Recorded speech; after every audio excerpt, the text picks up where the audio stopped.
18-летний Алибек Калбай служил в войсковой части в селе Курдай. Солдат-срочник из Мангистау скончался через несколько дней после призыва.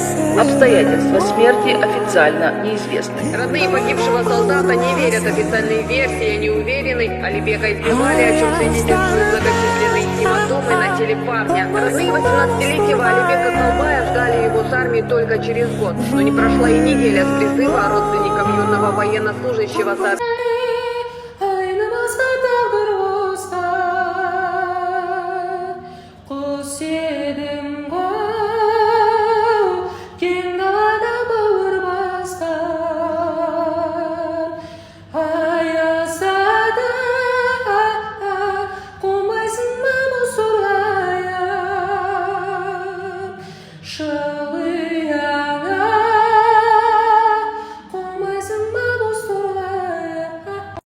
Қазақ елінің талантты жастары біздің YouTube каналымызда тіркеліп, қоңырау шағына басып, бізбен бірге болыңыздар. Рахмет. Сонда да жақсы көрем сені, сен жүрсің күллі сүймей мені.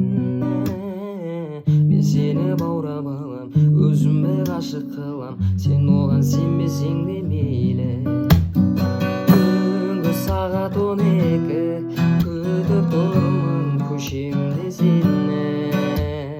Болып шықтың әдемі, басталады ғашықтық әлемі.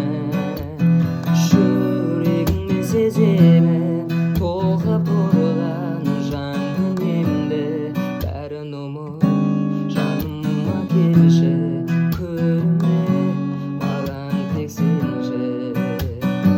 Сонда да жақсы көрем сені, сен жүрсің мүлде сүймей мені. Мен сені баурап